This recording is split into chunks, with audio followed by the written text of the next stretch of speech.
Hello students, मैं राहुल राज और आपका स्वागत करता हूँ मैं अपने इस यूट्यूब चैनल पे। और यह मेरा नाइन्थ क्लास फिजिक्स का पहला वीडियो है। और आज से मैं इस वीडियो के माध्यम से आप लोगों को topic by topic, chapter by chapter physics पढ़ाना स्टार्ट करूँगा। ठीक है।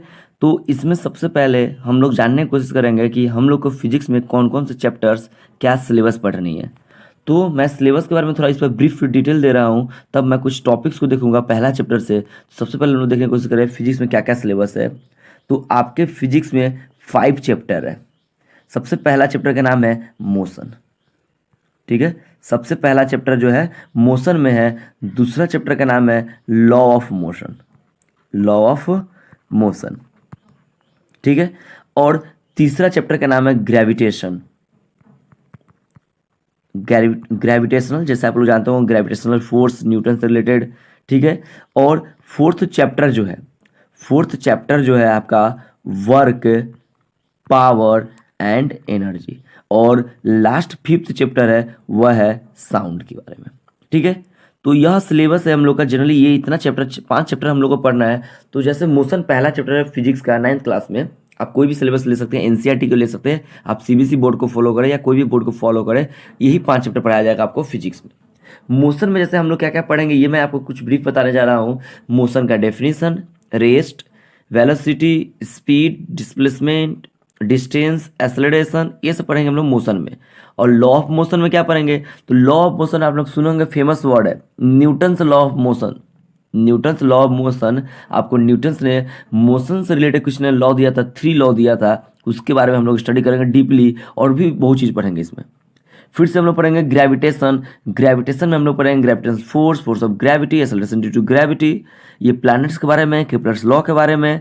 इसी में आप लोग कहीं ना कहीं डेंसिटी पढ़ेंगे, रिलेटिव डेंसिटी पढ़ेंगे, प्रेशर पढ़ेंगे, थ्रस्ट पढ़ेंगे, बहुत सारे डिटेल पढ़ेंगे ग्रेविटेशन में। देन हम लोग वर्क, पावर, एनर्जी, और लास्ट एक चैप्टर आ जाएगा साउंड। अब मैं कुछ इसमें एक ऐसा बात बताने जा रहा हूं जो कहीं ना कहीं आपको फॉलो करेंगे तभी आप लोग का क्या होगा, फिजिक्स इतना स्ट्रांग होगा या आप समझ पाएंगे।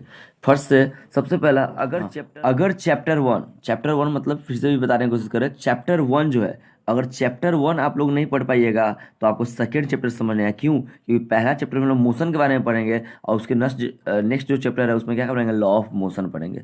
यानी सिंपल, फर्स्ट चैप्टर जब तक नहीं कंप्लीट होगा तब तक सेकेंड में पढ़ने में इंटरेस्ट नहीं आएगा, बहुत सारे टर्म समझ नहीं आएंगे।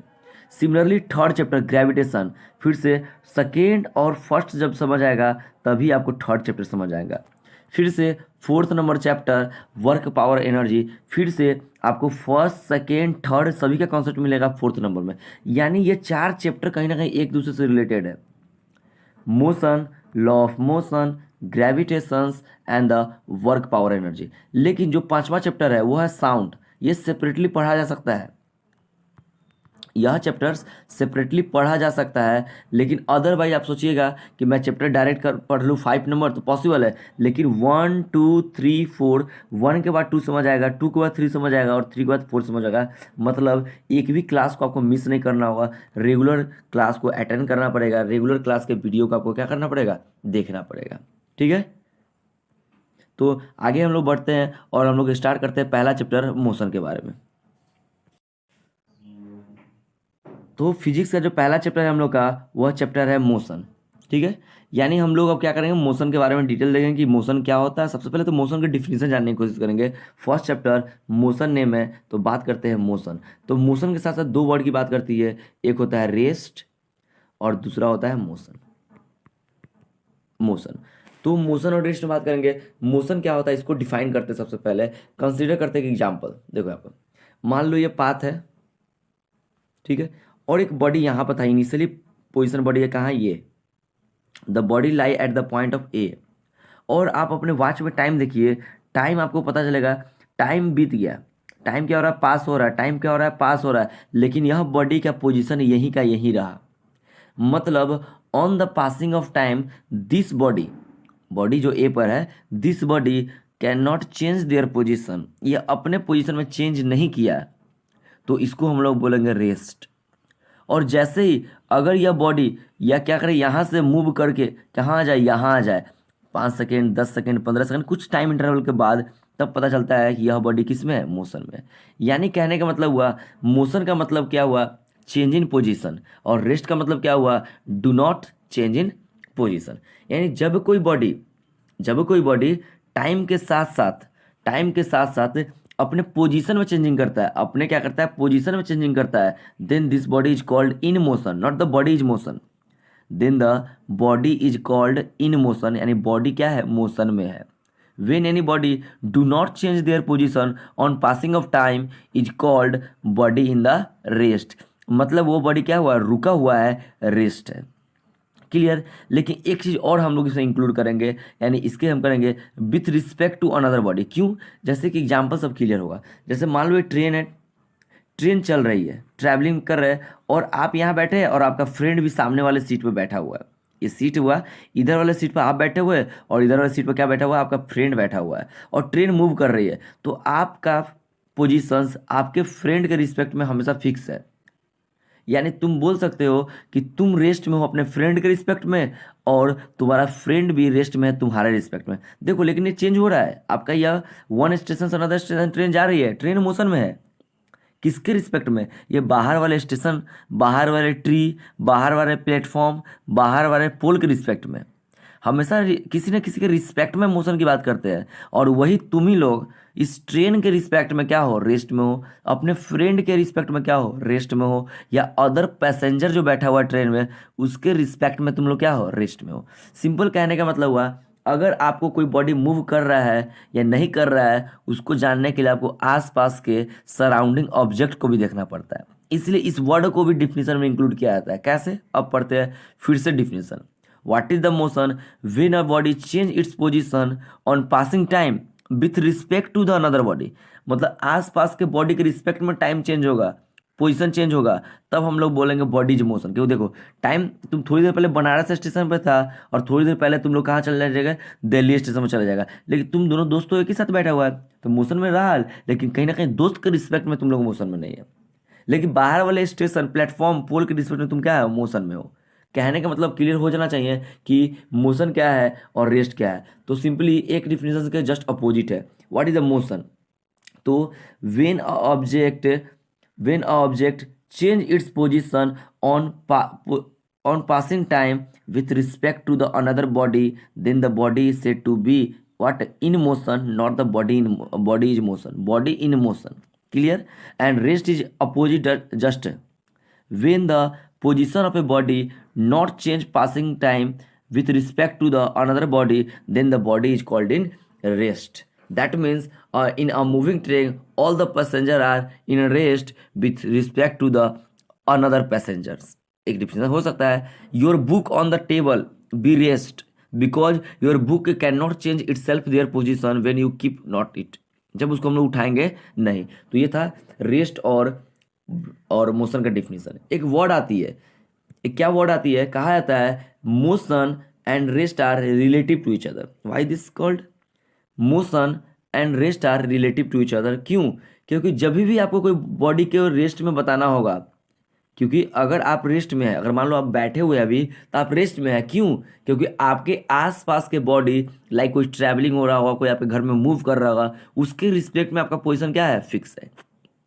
अगर कोई बॉडी मूव कर रहा है तो वो किसी न किसी स्टेशनरी बॉडी मतलब रेस्ट बॉडी, ठीक है, स्टेशनरी बॉडी के रिस्पेक्ट में क्या कर रहा है, मूव कर रहा है।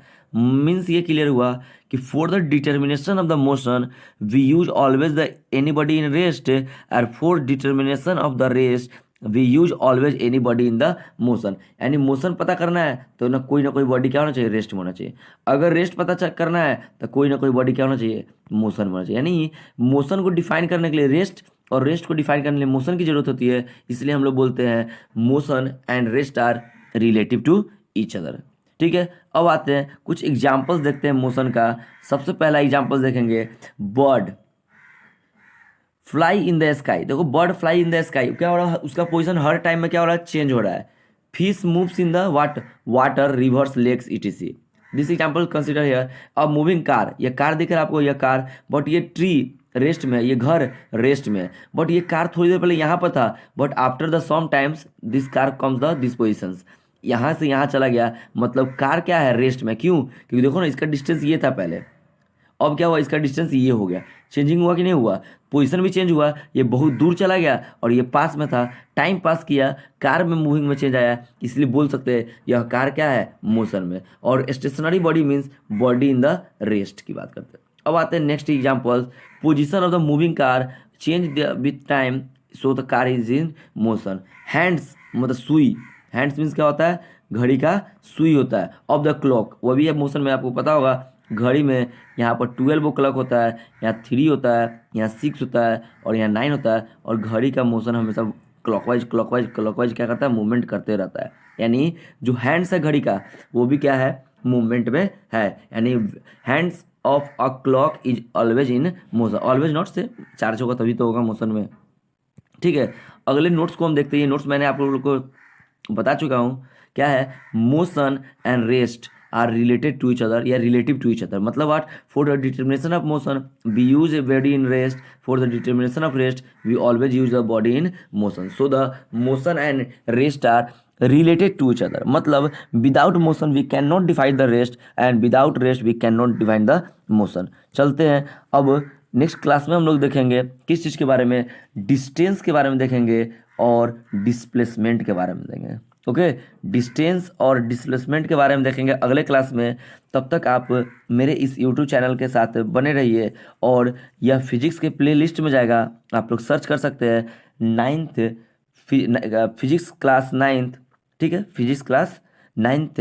और आपका प्लेलिस्ट मेरे यूट्यूब चैनल पर मिलेगा। और जितने भी series by series video physics में जाएगा और केमिस्ट्री वाले केमिस्ट्री में जाएंगे वीडियो।